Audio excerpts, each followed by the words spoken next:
Hey, everybody. Welcome to the Concealed Carry Podcast this afternoon. Glad to be with you. Me and Matthew doing the show today. Yes, we are. I had to silence my phone before I starts blowing up while we're recording. Blowing up because all the people messaging you because you're live on TV or what? I'm so important. Now I think I get like I have the same 3 calls that come in, right? It's either my wife, it's my mom, and occasionally it's like the telemarketer. So those are the 3 revolving calls that I can probably delete like every other contact on there. So Almost every call that comes into my phone is a telemarketer or spam risk, as my iPhone tells me. It's like spam risk. I'm like, okay, not answering that.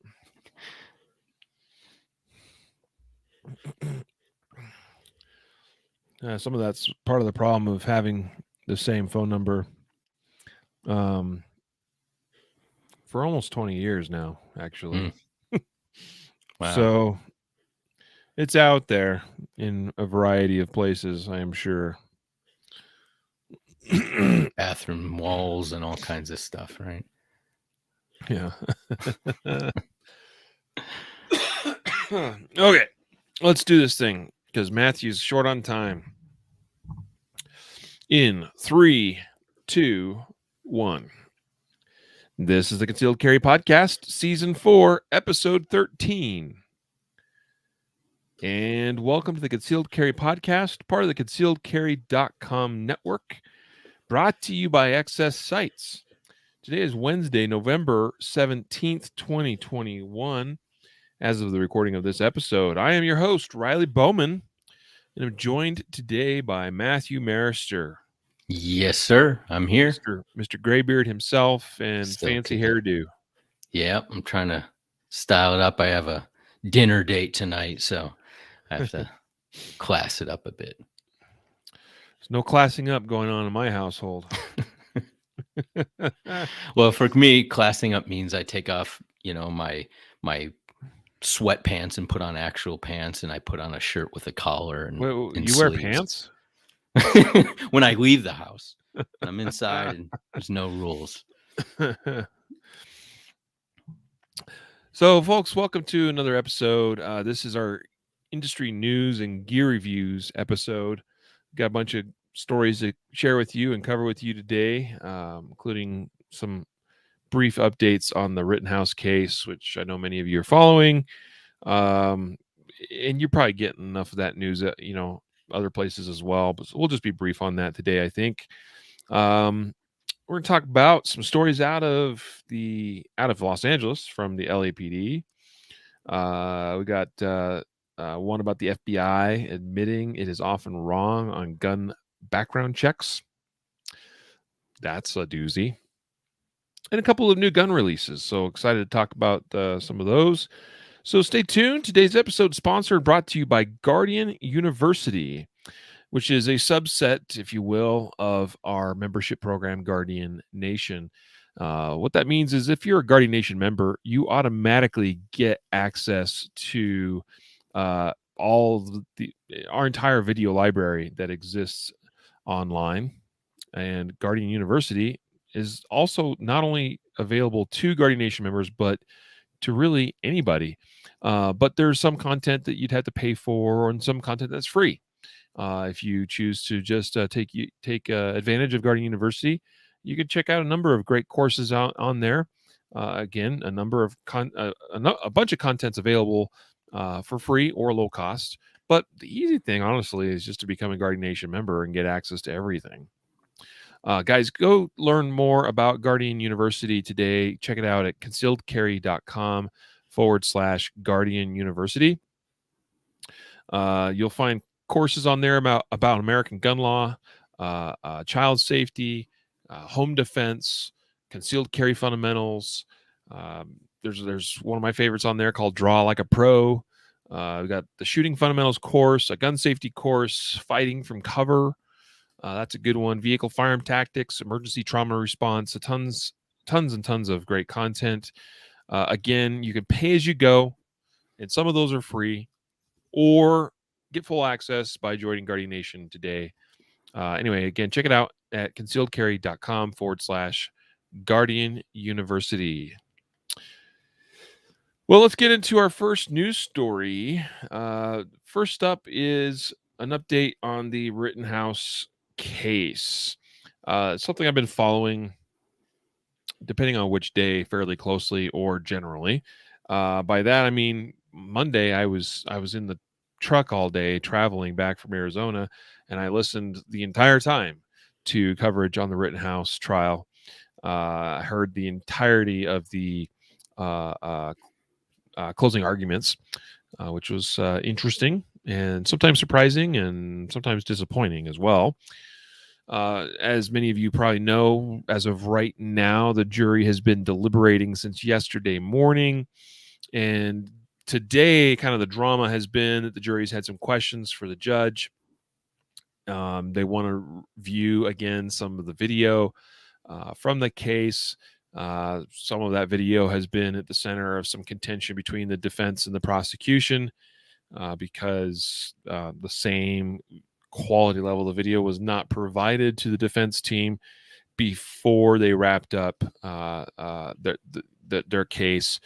And so it's just a lot of drama there. You got the defense team asking for a mistrial without prejudice, which would mean that if the judge decided to grant that motion, Kyle would walk and would not be able to be charged or tried again in this case.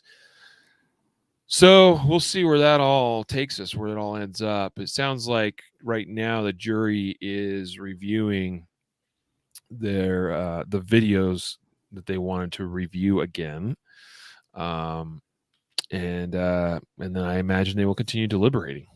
So it doesn't sound like the judge was ready to issue a decision on the motion to declare a mistrial, although he could still do that. But at this time, still moving forward with jury deliberations, which I would say, as of right now, look like probably going to go through at least till tomorrow.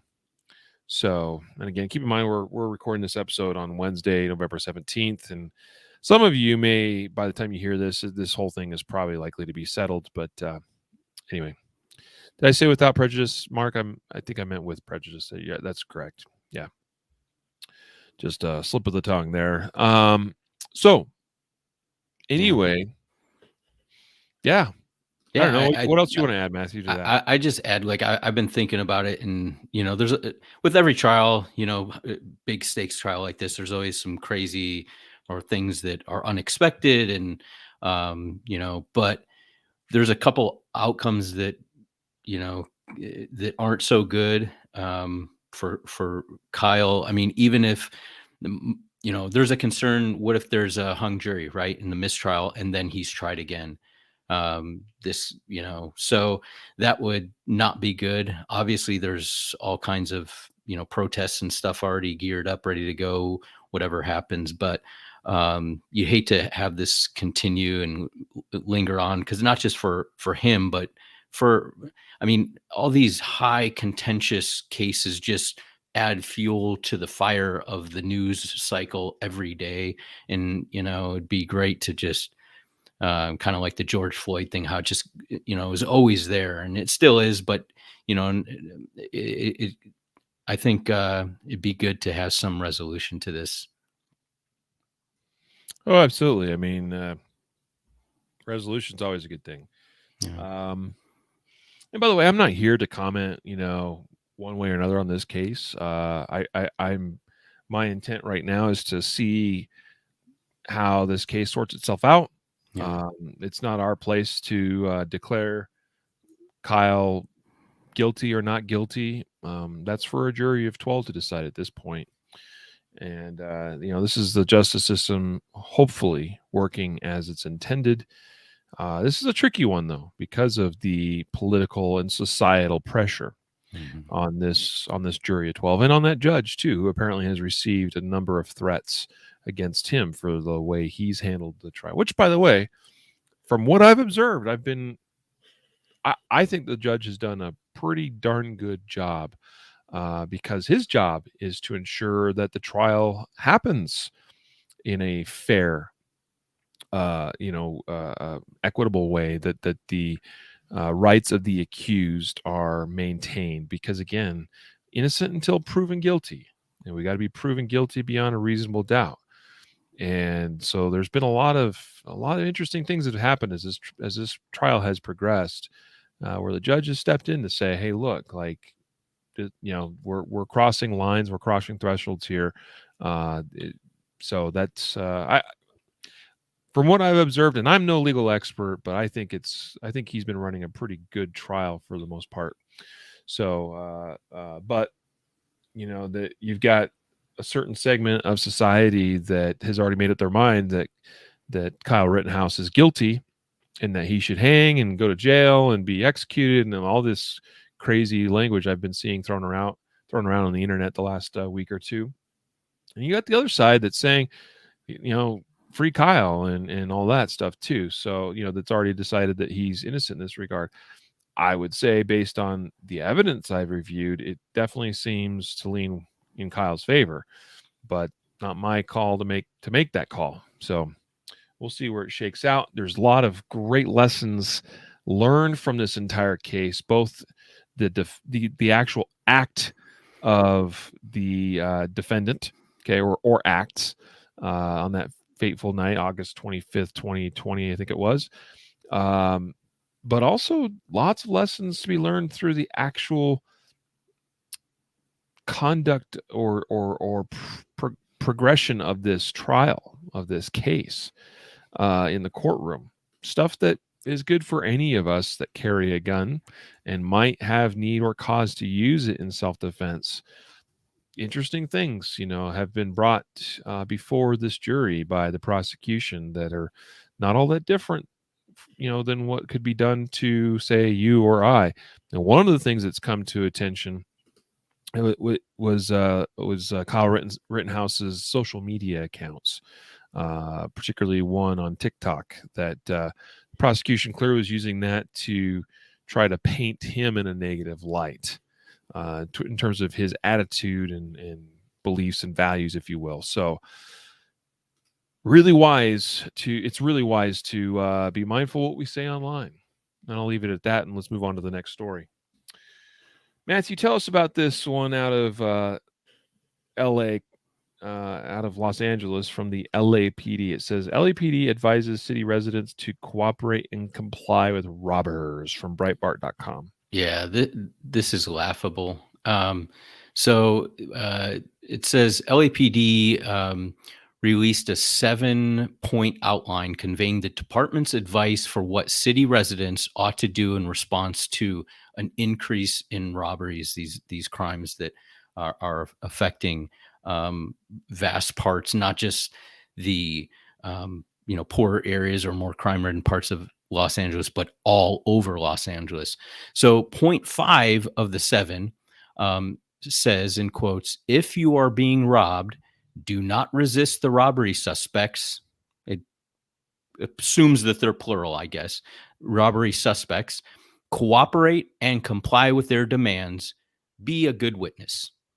Yeah, it's laughable that a police department is not. Let me. I'm trying to say this like appropriately. Is overwhelmed, can't handle the job, doesn't have either the staffing or the ability or the the backing of higher ups, because these aren't. I would be willing to bet that the patrol cops aren't telling this to average Joe citizen on the street. They're saying, dude, you better defend yourself because we're going to be 15 minutes before we get there. And that's on a, priority 1 call. But this is coming from a higher up, more political appointed position in the police department. And it's horrible. If I'm living in Los Angeles and this is the response that my police department that I'm paying tons of tax dollars to keep the streets safe and keep the peace, and they just say, hey, just cooperate with the man and be a good witness, while at the same time making it almost nearly impossible for me to get a concealed handgun license, carry a firearm, buy a firearm, limiting the type of firearm I can buy. I got to pass a background check to buy ammunition, like all these crazy things. And then you tell me, well, yeah, just be a good witness. I mean, I'm out of there if I'm living in Los Angeles. I feel, my heart goes out to these people that have homes there and they can't sell them and they can't get out of there because I'm sure that there's a lot of people who have had it with this kind of stuff going on. So, Oh yeah, for sure, man. I'm reminded of just a couple days ago. I saw a news story, and I wish I could remember exactly where it was and what the incident exactly was. I might have to go do some digging. Although I'm sure a Google search of just of like victim shot by robber after complying or something like that would probably yield a number of examples of this. But just because we comply does not mean we're not going to get hurt. Okay. And the news story I was referring to a few days ago was very much a situation where the individual, the victim, complied fully with the robber's demands, handed over his belongings, his valuables, etc. And then for whatever reason, the robber chose to shoot and actually in this case killed him. So yeah, this is I think people should be left to, because that's what being American is all about, should be left to our own best choices and decisions for ourselves in situations like this. Because guess what, the LAPDs, those officers, the captains, the chiefs, whatever, they're not the ones that are facing down that drawn gun by held in the hand by a robber who's demanding things of you. They're not the one in that position. Okay, you are.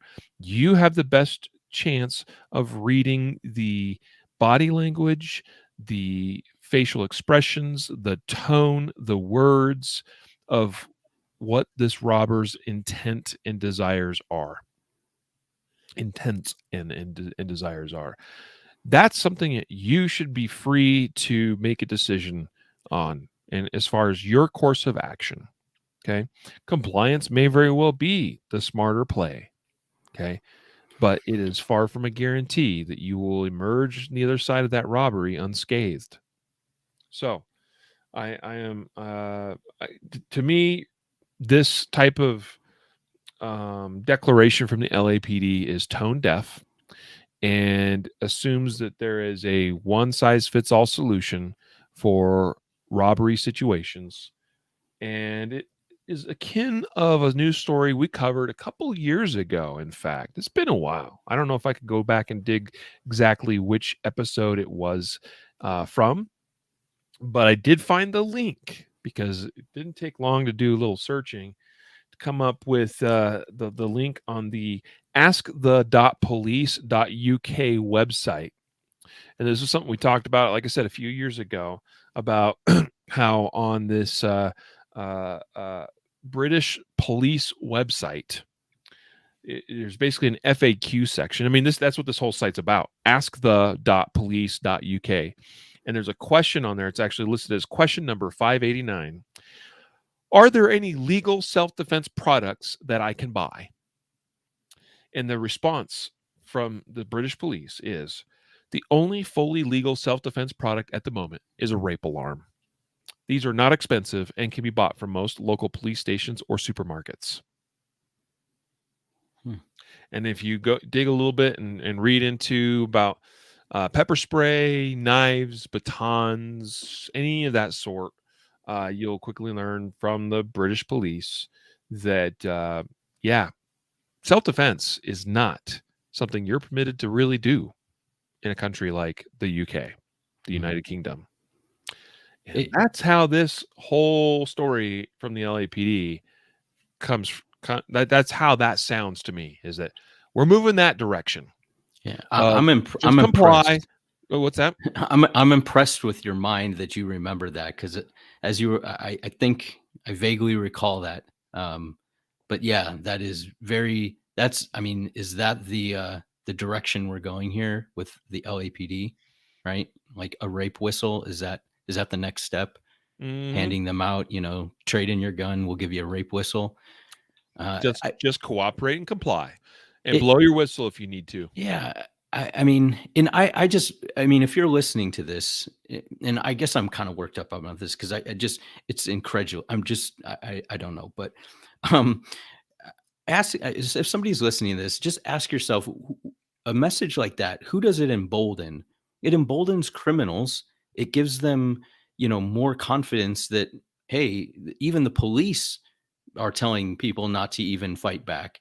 And so it emboldens the criminal element. It gives them more, confidence to go out and commit crimes. And it takes away the confidence of the law abiding citizen who wants to do everything right, who's paying their taxes, working, wants to jump through all the legal loopholes and to get their firearm or whatever it is, but wants the police to do their job. And this is the response. It's just, I don't know. When I read this, I just I threw up my hands. California, according to this article, and this is written by A.W.R. Hawkins, who's an awesome journalist. One of the most stringently gun-controlled states of the Union. The state has had universal background checks and an assault weapons ban since the 1990s. Moreover, the state limits the number of guns law-abiding citizens can buy each month, requires law-abiding citizens to show good cause in order to be approved for concealed carry permit, bans campus carry for self-defense, bans K through 12 teachers from having guns for classroom defense, has a 10-day waiting period on gun purchases, has gun registration requirements for law-abiding citizens, has a red flag law, and the state also has a ban on high-capacity magazines, and additionally has ammunition controls in place, which include background checks for ammunition purchases and said purchases to in-state ammunition dealers who are approved by the state. In spite of all of that, Los Angeles is seeing an, quote, an increase in violent street robberies, end quote. And I've talked before on this podcast, sharing some statistics of the rising crime numbers in the state of California just in the last few years. Mm-hmm. But yet, more gun restrictions is the answer. Oh, and cooperate and comply and be a good witness. Anyway, let's move on now to an article from Insider.com. Alec Baldwin fired a gun on the set of Rust, killing its cinematographer. Here's the timeline of the shocking incident. We talked about this a little bit, and I still think that we may end up dedicating the better part of an episode to discuss this topic. But I wanted to touch on a couple things here, because I've done some studying on this and learned some interesting things. First of all, this was what was considered a low-budget film. Okay. The film's budget was somewhere around $7 million, and is what's referred to as a Tier 1 film. What is that? Well, there's 3 tiers: Tier 1, 2, and 3. Those are recognized industry classifications that actually dictates it's a pre-negotiated agreement, if you will, with the unions involved in film productions like this. So you tell them that this is a Tier 1 project, and that automatically sets the pay scales for the people working on that film. Okay. A Tier 2 film dictates a little bit more pay. Tier 3 dictates more pay than that. And then above that are what would be considered higher budget films, and below Tier 1 are low budget films that aren't even typically produced with the help of union labor. So I mentioned that because it's interesting, because it paints a picture of a film project that is on a very tight budget. In the film industry, $7 million doesn't go very long ways, right? So this is how you end up with 24-year-old women. I almost said girls or girl. That's not really fair. She's a 24-year-old young woman who supposedly is trained by her father, who's worked in this industry for a long time himself. as a essentially a weapons handler or weapons armorer on this set, who just weeks I'm trying to remember exactly when the interview took place. I think it was just weeks before this incident occurred that 24-year-old Hannah Gutierrez Reed uh, was on a podcast where she talked about how she was a little unsure, I think, about her capabilities of taking on jobs like this. Here he goes. Here it is. She told a podcast by the name of Voices of the West a month ago, and this is as of this article that's just 29th. a few weeks old. That she almost didn't take one of her first job, which was a production called The Old Way, because she wasn't sure if she was ready for it. And then she said this: I think loading blanks was the scariest thing to me because I was like, oh, I don't know anything about it, she said. But her famous father, she said, helped train her. It just paints a picture that you have Alec Baldwin, who is the primary financier of this film. He is the producer of this film, Rust, that was being produced and worked on in near Santa Fe, New Mexico. That ultimately, he's the guy. He's the boss man running that project. He's the money. He's going to be involved in a lot of the decisions of who to hire. Which director, which cinematographer, a number of these different decisions, hiring decisions of who to involve in the production of this film, where the money's going, where the money's being spent.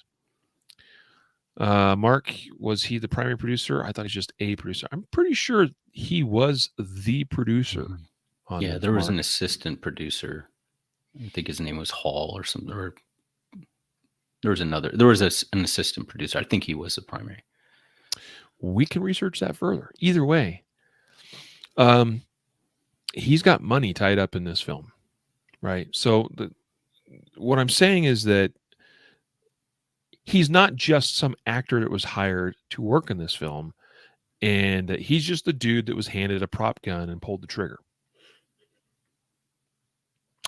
So, in other words, he's partially responsible for how this project was put together, and by a number of sources that have been out there, that there's quite a bit of talk about the working conditions on that set, which is, by the way, it's probably not anything unusual, right? Because you have a low budget film that's probably fairly tight on budget, and people will probably always want to be paid more.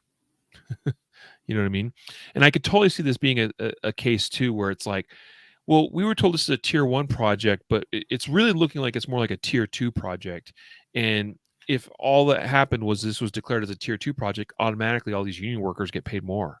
Like, I can see that as being part of the dispute, that we feel like, we should be getting paid more, and that this should be a tier 2. You know what I mean? So, there's other sources out there talking about some safety issues and violations, both on this set, but also involving those that were involved in this project in the past. Okay. Yeah, there actually, this talks about 6 cameramen and their assistants reportedly walked off the set the morning of October 21st to protest long working hours and low wages, and particular worry over 2 accidental gun discharges that happened the weekend before the fatal shooting. I mean, that's crazy. And there have been some people that have disputed that, or the extent of that as well. So, there's as is usual, there's some, it's always a little bit hard to know exactly. This is sort of a he said, she said, they said. People are looking for blame. People are looking for directions and fingers that they can point. And so, but my point to all of this is that safety shouldn't ever be compromised on, right? And it's something that's not that difficult to ensure happens if you just make sure you have the right people involved in the first place, and the right attitude and the right culture, all the way from the top down. The from we're talking from the producer team to the directors, especially the assistant director who has primary responsibility for safety on the set, all the way down to anybody involved with handling the props or working as armorers. The whole there are procedures in place and have been procedures in place for years, and those procedures did not happen. And so that's how we end up with something like this. And my point to all of this is we should be asking ourselves the same very questions. Okay. Do we make excuses to compromise on safety at times? Okay.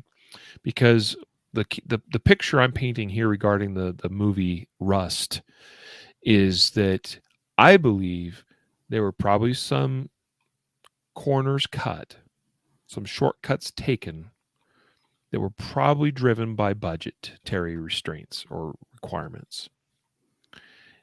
And so whether it is with us individually, it's probably maybe less of a financial thing, but probably more of a issue of convenience and or time, either not taking the time or feeling like we don't need to take the necessary steps to have proper, safe gun handling because it inconveniences us in some way. This is a great opportunity for us all to revisit our own safety measures to ensure we are not justifying or compromising in any way less than stellar safety actions when handling firearms. Mm-hmm. So, yeah.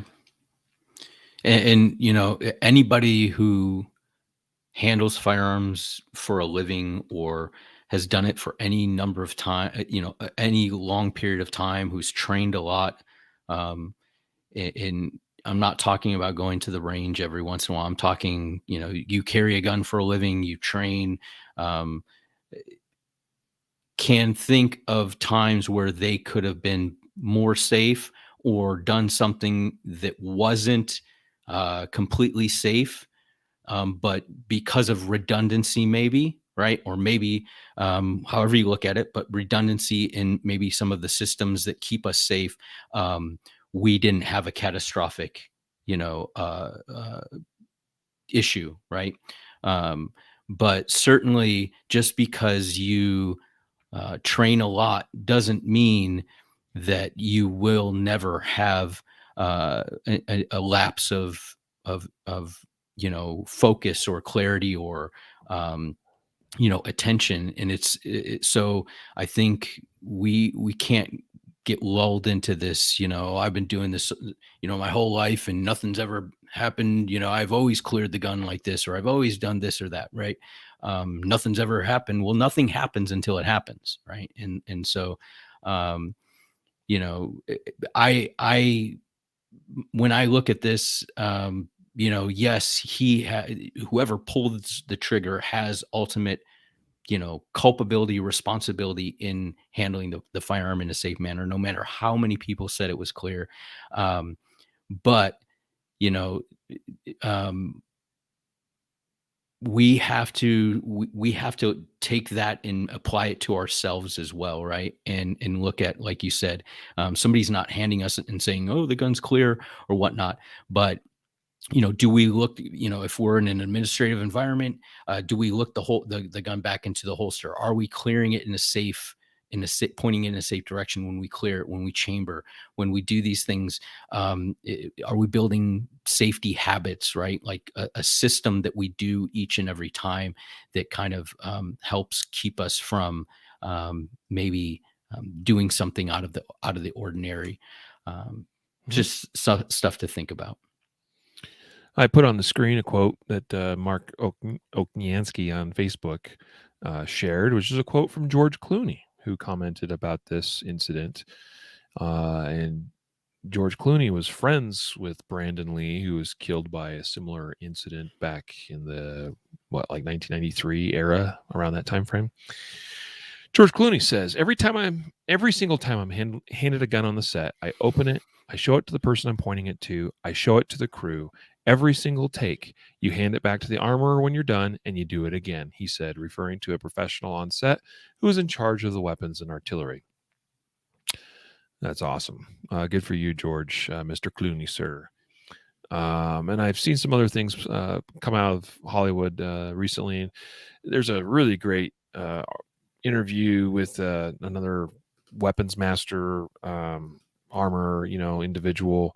Probably could have included that link here. I just don't have it handy. But anyway, I'm actually working on getting somebody on the podcast. We'll see if it happens. I don't know. Everyone's a little bit unnerved about how this all came to be, and a little bit unsure about coming out publicly and speaking, but we'll see if I can make that happen and talk with an actual professional weapons master who can kind of share how this sort of thing is really supposed to be handled. So I think it'll be an interesting conversation to have. All right, we need to move on. Matthew's got a hard stop. So actually, what I'm going to do right now, Matthew, is I'm going to have you share with us your review. Oh, So that even though we have a couple of news stories still to cover, but why don't you share with us your product review at this time? And maybe I'll go ahead and do mine as well. We'll do the reviews in the middle. yeah. That way we can talk about one another's reviews today. Cool. And then, when it's time that you got to leave, you leave, and I'll finish out the rest of the news stories. Yeah, we'll mix it up for today. So we do our gear reviews and news. So this month I chose the Pitbull Tactical, this ammo carrier. I really like it. I've used different types of ammo carriers, magazine carriers, right? Over the past several years. The kind that have a magnet, right? We know those. There's a couple different types. There's ones that kind of are like a pocket that the magazine slits into, and then that clips onto your pocket like a pocket knife, almost clip type thing, and that would go in your pocket, and it's kind of you do your ammo change from your pocket or carry your spare in your pocket. This is more of a traditional on the belt. It has a belt clip attached to it. But what I like is that the belt clip is actually part of the magazine carrier itself. So it doesn't add a lot of bulk, thickness, I guess, outward. So it doesn't print as much. It's very thin line that way. Additionally, it's universal, and anytime I hear universal, I'm like, oh, okay, let's turn around and go the other way. But this magazine carrier is made for magazines double or single stack from like 9mm, I think, to 45. I think pretty much any magazine, double or single stack magazine will fit in there.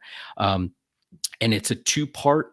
It has two parts, and it's held together by this a thick rubber sort of webbing. If you're looking on Facebook, this gray rubber, it's really thick, but it stretches and it returns back to it holds its elasticity or shape pretty well. So I have a double stack magazine. It slides in there really nicely. It holds it. It doesn't move around excessively. A lot of the universal magazines I find, they're either too shallow or too deep. So you get a smaller magazine that gets buried in there and you can't really, it's all the way down in the magazine carrier, or a longer magazine and it extends too far. So this seems to be a really good size, where even with the SIG P365 magazines, it fits nicely. They're a little smaller than these 15 round mags this is for an Archon, but same thing as like a Glock 19 magazine, 15 round, same length and everything.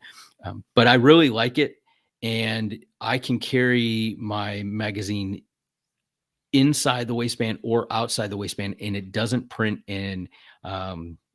It's the first kind of magazine carrier that clips on the belt that I've been able to kind of pull that off pretty easily. So Pitbull tactical magazine carrier. I'm pretty impressed with the simplicity, and I think it's like $25 or something. So not terribly expensive at all. Yeah, Mark is correct. He asked here on Facebook if that was in the Guardian box. It was, in fact, back in August. And yeah, I mean, it's a decent little mag pouch for what it is. I do like kind of the universal approach that it takes. From my playing around with it, I didn't feel like it retained single stack, like true single stack magazines of a metal body that were fully loaded quite as well. Like, we're talking like let's just say you have a 10 round 1911 9mm magazine. Doesn't quite retain as well as obviously stuff that's a bit bigger. So just something to keep in mind. I think it's probably fine. We had a bunch of these extras with us at the Guardian conferences here in case we had attendees of that conference that were in need of extra mag pouches, because these were easy to have with us and would be pretty much universal for because that's something that's challenging. If you're going to have some extra like loaner type gear for people like that, and they're using Glock mags, and the gear you have is for SIG or Smith & Wesson or something else like this. Having a universal product, I think, is a pretty good idea for a situation like that where you don't know what you're going to get and you need something to maybe lend to somebody. I do think that, I don't remember the exact model name of the product. I do think that the Black Hawk mag pouches that I use are I like them a little bit better when comparing these two products. Although they have a single stack and a double stack specific version of those, whereas this Bulldog one, is supposed to handle both single and double stack pretty well. But those Black Hawk ones are still quite universal in that they'll work with Glock or SIG or Smith & Wesson or Springfield Armory or whatever magazines pretty equally well. But they're also a bit more expensive too. So anyway, all right. So my product review is right here. Uh-oh, and my chair is on the strap. Holy smokes. I might not be able to. Riley's obviously prepared. Yeah, Mark said he thought this was the magazine pouch, this Pitbull Tactical, was a little bit bulky.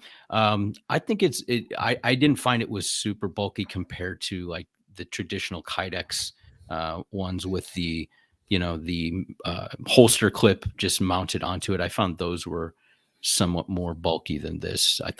I felt this was pretty streamlined, but everybody has it depends on what you're comparing it to, right? So yeah. I'm going to go to my camera view only here, since this is a bit bigger to fit in the frame. And I have talked about this in weeks past. And so this is not the first time I've talked about it, nor the first time that some of you will have seen this. But this is the Elite Survival Systems Stealth SBR Backpack. So now that I've actually had it for, getting close to a month time frame here now, and being able to kind of carry it around with me, haul it around with me, see what it's all about. Now I feel like I can at least talk about it somewhat educated. And I will say that so far, there's almost nothing that I don't like about this pack. The one critique that I would have about it is the lack of ability to, I think it would have been a relatively simple matter to add a larger pocket that could be used. I'm not saying it would have to be, but could be used for things like a laptop. And I think that could be somewhere on, like for instance, this has a pocket at the top here. It's kind of a unique thing. You undo these buckles, and the top rolls open, and you see you got a pocket up here. And I think the idea is to have this kind of be waterproof, water resistant in some way. And you can put some stuff in there, and you roll up the top of this pocket, and then clipping it using these buckles then keeps it, rolled and therefore sealed so that it can't come open and whatever's in there, be exposed to the elements. The bag is intended to be water resistant.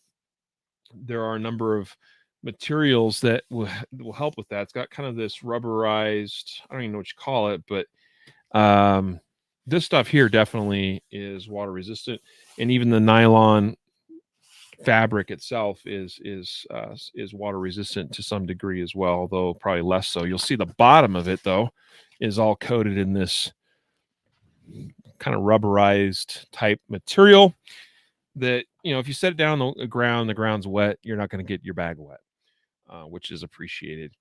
But really, in terms of pockets, we have that roll up pocket up here that I pointed at a moment ago. We have another smaller pocket here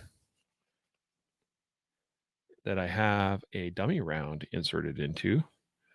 That is a future coming dummy round product from Ready Up Gear for a revolver caliber. Anyway, so we got a little pocket here. We got a slightly larger kind of an admin style pocket here. And this is a notebook that I carry around with me about everywhere I go. It's not that big. It might look bigger than it is in this, camera view, but it's really not that big, and it barely fits in this pocket. And you'll see I've got a couple of spare magazines in there just for kicks and giggles, and like I had a pen tucked in here. I have another one here. This is like a marker. I don't really have a whole lot in here, but we've got some pockets on the inside. And it's a decent little admin type pocket to keep track of, some smaller knickknacks and things, pens and markers, charging cable, that kind of thing. But what I don't have is I don't have a place to put even put like an iPad. And I think that's a bit of a disappointment. But that's that's about the only complaint I have about the whole bag. The primary purpose of the bag is to permit you to stash and carry an SBR, or in my case, a AR pattern pistol. Okay. And you'll see there's plenty of room for this guy to fit in here. This is a 300 blackout. Okay. Just a small compact with a folding stock pistol, rifle caliber. And it fits in there very nicely and very covertly, and that's great. I have no problems with how it's mounted. It's got some flexibility in terms of how you can mount it. It's got, this great system of holding it in place. So you see it's locked in there. It's not just going to come out on its own, but yet removing a couple of straps and it'll come right out very quickly, very easily. That's really the point of this backpack. I like the form factor. It's not too big. Okay. Now, if you don't have a folding stock, chances are you're not going to be able to fit an AR pattern rifle in there. But you could stash something in there with it broken down into upper and lower receiver, and you could get a little bit longer barrel length doing it that way as well. That one's a 9-inch barrel on that 300 blackout, and it basically takes up all of the height of that bag with the stock folded using a Law Tactical folder. But that's the bag. I like it. I like it a lot. I think it's awesome. I think, and here's the other thing. It's not very tactical looking. It's very nondescript. It's just like a common modern style backpack. I just wish I could actually, at the very least, stash an iPad in there somewhere and carry it with me. And there's not really a good way of doing that. So it's the only gripe. Other than that, you know what? I grab this thing and I go and I throw it in the cab of the truck or something, go on. And I just went on a road trip and this thing rode around with me throughout my trip. and it was great in that context. So, yeah, almost hit a deer on that drive, and I had the thought, if I needed for some reason put a critter out of its misery, normally I would maybe use my pistol out of my holster that I carry on me. But I had the thought, if I had actually hit that deer and it was suffering, I probably would prefer to just grab that 300 blackout pistol and get the job done. So anyway, great pack, awesome design, great colors, nondescript. It operates very well in a discrete context, a concealed carry context. Doesn't have a lot of external tactical cues, and so all of that is what I was looking for in a pack, and it accomplishes that very, very well. It's high quality. The zippers are top notch. It's water resistant. The pockets it does have are pretty well organized. I just wish I had one more, and that's it. So if Elite Survival Systems is listening, maybe we could come up with a stealth SBR Pro that has just one, same form factor, same everything, but let's find a way to add like even just an iPad pocket, and that'd make me a happy man. All right, so Matthew did have to duck out. I mentioned that he had a tight schedule, and we got so he's taken off. It is what it is. We'll say goodbye to Matthew and catch up with him next week, perhaps. I'm going to continue on with our news stories. So just a couple left, and so I'll highlight these for you guys, and we'll announce our weekly podcast prize winners, and then we'll close up the podcast here today. So our next news story is from ammoland.com. Title is FBI admits it is often wrong on gun-related background check denials. This is not necessarily surprising to me, but it's shocking because it's a known problem and it's apparently an accepted problem. And by that I mean accepted by the FBI, accepted by others within our government. And this is unacceptable. Okay, because here's the thing. I'm going to actually quote from this article written by author John Vallejo, again on ammoland.com. He says here that he makes this reference that each year the FBI denies somewhere around 100,000 firearm purchasers, a statistic that the FBI is always proud to report. And you're so dead on with that, because they in fact, we included in our links of our show notes here today, one that lists the actual quantity of federal denials from the NICS system. Okay. And you'll see right there, all in total, this rates from November 30th, 1998 to October 31st, 2021. And it shows how they've denied during that history 2,014,880 purchasers of firearms. All right. So they're proud to report that. But here's the problem. Some of those are false positives in terms of they're falsely positive for being prohibited purchasers or possessors of weapons. Second Amendment researcher and economist John Lott has claimed that as many as 99% of NICS denials are actually false positives. Okay, that seems kind of high to me, because that means dang near all of them are false positives. That might be a bit of a stretch, but the FBI themselves admits that, and this is according to a Gun Owners of America FOIA request. They requested that the FBI shows its own records regarding false positives, and the FBI responded that 27.7% of NICS appeals received during the requested time period were overturned and the firearm purchase transactions were proceeded. So the FBI's own admission is that 27.7% of these denied purchases are actually false positives. I would suggest, just as this author of this article suggests, that the number's probably higher than what the FBI themselves claims. and probably lower than what John Locke claims. If we just call it somewhere in the middle, what it tells us, though, regardless of what the actual percentage is that a significant number of firearm purchase denials, according to the FBI through the NICS system, are falsely positive, meaning that people are denied that shouldn't be denied to purchase a firearm. And now in some of these cases, or perhaps many of these cases, those people go on to appeal the denial and get it overturned. And a lot of times this might be because of their identities confused or mistaken with an actual felony criminal, or that sort of type. That sort of thing is expected to happen. I mean, you have a common name, like the likelihood of you being associated with someone else that has that name that might have a criminal record is going to go up.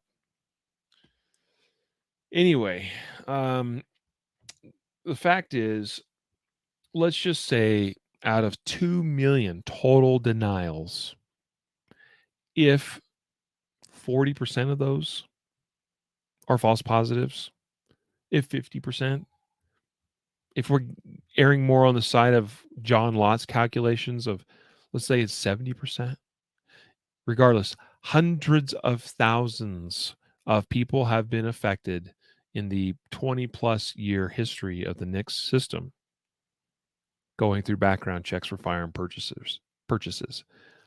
It's just an indication that, imagine what might happen if we had universal background checks on every purchase on a federal level. By the way, the system is already overwhelmed with things as it is, and it would likely only get worse. And problems like this probably would only get worse as well. Also, there's just issues like this one from Virginia. Also, according to ammoland.com, an article by John Crump. I know John, he's a good dude. Virginia incorrectly adds 46,000 citizens to FBI's NICS prohibited person list. I'll break this down really simply for you. By federal law, someone who is involuntarily committed to a mental institution is supposed to be added to this list. Virginia state law, they determined on a state level that even people who voluntarily committed themselves to a mental institution should be put on a prohibited list. I think that's a bunch of bull crap. Okay. That probably only makes things worse, not better, because you'll actually get people that will refuse to get the mental health that they should because they're afraid of the consequences of pursuing that mental health, meaning that they will be denied or will have rights removed from them, relevant to the Second Amendment. Right? But anyway, regardless, Virginia state law is a bit stricter than the federal law. But Virginia decided to add 46,000 names to the federal database of people who had voluntarily committed themselves to a mental institution, and they should not have, according to federal law. The system is only as good as the sanctity and the accuracy of the data in the system, right? If you put garbage in, you're going to get garbage out. And right now, my faith in the NICS system is not very high based on just these couple of stories we've shared with you here today. You'll find those links in the show notes of today's episode. So, yes, problems with background check systems, universal background checks. Garbage in, garbage out. Let's move on to some happier news, if you will. Smith & Wesson has announced a new 10 millimeter pistol. So the new 10 millimeter M&P 2.0, I think it's pretty cool. 10 millimeters making a bit of a comeback. More and more people are actually using them to hunt with, perhaps carry as a defensive gun. But I see more and more people choosing to hunt with a 10 millimeter or use them as defensive guns against large, dangerous animals. I think it's seeing somewhat of resurgence because of the The massive growth we've seen in the industry of red dots mounted on pistols. Red dots on a pistol extend the range of that pistol. It allows you to make better and easier hits on target at distance, which then I think makes the viability of using something like a 10 millimeter for hunting even big game. It potentially opens that up to greater distance, greater probability of success, therefore a clean, humane hunting kill. The new Smith & Wesson M&P 2.0 10 millimeter is pretty much about what you'd expect. It's an M&P 2.0. They do have two models coming out, a 4-inch compact model and a 4.6-inch barreled model. Both have a 15-round capacity. They're basically full-size framed guns. They have a full-length grip. But in the case of a 10 millimeter, which is about the same, it's basically the same size diameter-wise as a 40 caliber, they hold 15 rounds.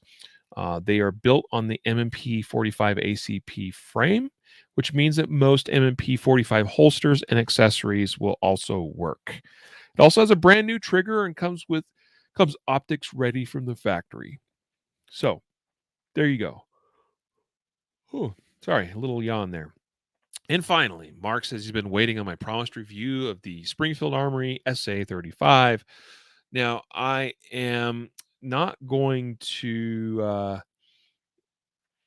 say this is a review, but we're going to talk about it a little bit. In fact, I'll go ahead and share my screen with those of you that are viewing with me here on the live Facebook and YouTube streams today. So let's go ahead and go there now.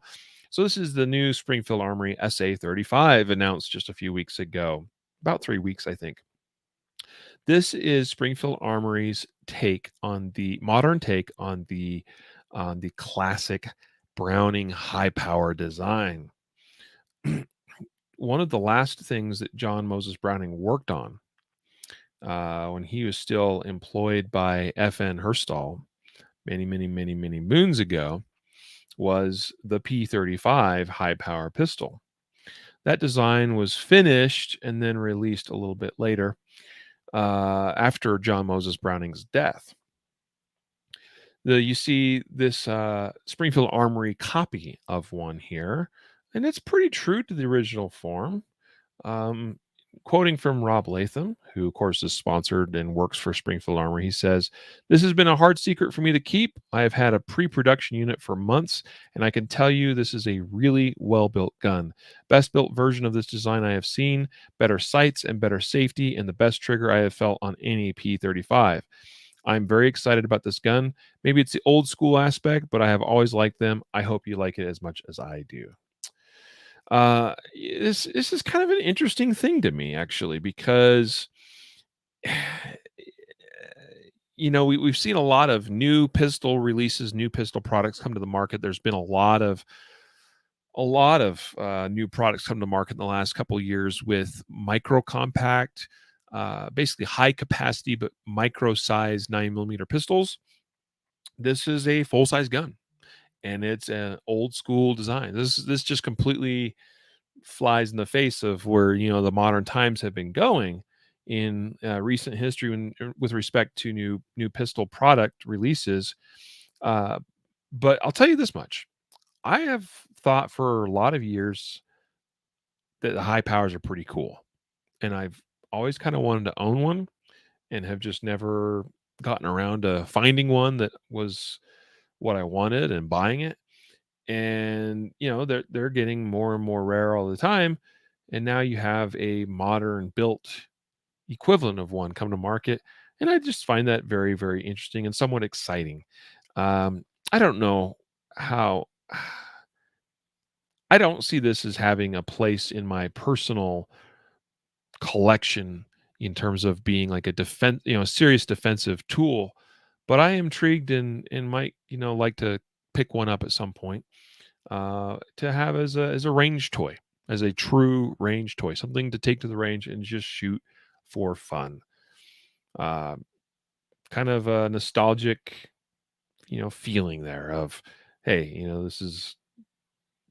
mean, it is history. This thing is founded in history that goes back nearly 100 years ago.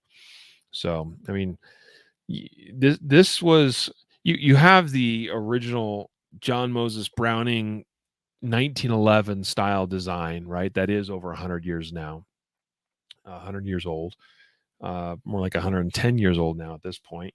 And that was a single stack design based on a large 45 ACP cartridge. And then, a decade or two later, John Moses Browning designs this double stack 9mm external hammer, single action only pistol. It's kind of cool, just to see the progression of things. Now, a lot of things are designed with requirements that are dictated by various militaries or police departments. At least they were more so perhaps back in those days. But yeah, I mean, this certainly fits the bill of it's a double stack 9mm pistol, 15 round plus one capacity in 2021. It's not out of place in that regard. Its design, its overall look and aesthetic might look old, but in terms of the actual specification of the gun, certainly could find a place right at home in today's modern age where most of us are carrying some kind of double stack 9mm of some kind. What I'd like to see, the true modern equivalent of this design with an optics ready version. Somebody somewhere is rolling over in there. John Moses Browning may be rolling over in his grave. Of course, optics on 1911s have been a thing for some time now. So anyway, there you go. That's the Springfield Armory SA-35. I did mention some basic specifications. It is a 15 plus one capacity. It is chambered at 9mm. It is, it's an all steel gun. Okay. So it's a forged carbon steel frame and slide, a cold hammer forged barrel. Those are all good things, by the way. Has wood grips. Okay. I'm sure there'll be some aftermarket grips that are available or will become available. Let's see. It does say that the hammer design has been recontoured to reduce the hammer bite that high powers are known for. A beveled magazine well, and modern tactical rack sights and extended thumb safety. MSRP on this bad boy, $699. That's actually way more reasonable than I would have guessed. Had you told me this was going to be a thing, and you asked me to guess the price, I would have said probably more like $1,000. So that's an impressive price point with a pretty impressive feature set. There you go. The Springfield Armory SA-35. That is the last of our news stories here today. The last thing I've got to do is announce our weekly podcast prize winners or winner. Okay. Now, if you're not familiar with this, you guys need to go to concealedcarry.com/podcast prize to sign up each week to be included in the weekly drawing for winners. This week, we're giving away a free Palm pepper spray unit. That's my pepper spray of choice. I carry a Palm pepper spray unit all the time. Compact, nondescript little size and packaging, to the unit itself, but very easy to use. And they have an effective range and a very, very, very spicy sauce that they deliver. So, one lucky winner, assuming it's legal in his jurisdiction, and that is actually going to go to Eric T. His last name starts with the letter T. First name is Eric. Eric T. Congratulations, you are the lucky winner of a Palm pepper spray unit. Next week's prize is a 5-pack of 9mm dummy ammo from Righty Up Gear. So that's pretty cool. You can always use dummy ammo. It's always a way to use that in dry fire practice. It's a good thing to have. So, guys, don't forget to sign up. for a chance to win a free package of 9mm dummy ammo from Ready Up Gear at concealedcarry.com/podcast prize. That's where you get signed up. So with that, guys, it is time to sign on out of here. I'll be back here a little bit later with Jacob to do our second podcast of the day. It'll be a good time. We actually have an interesting topic, assuming he hasn't changed it, but we're going to talk about too much situational awareness. Is that a thing? Is it possible? What does that look like? I think that's an interesting conversation to have. That is also based on an article published by Greg Elfritz on activeresponsetraining.net. So I'm looking forward to talking about this idea of too much situational awareness. Stay tuned for that, folks. Until next time, a reminder to train right, train often, and train safe so you can fight hard, fight fast, and fight true. Take care.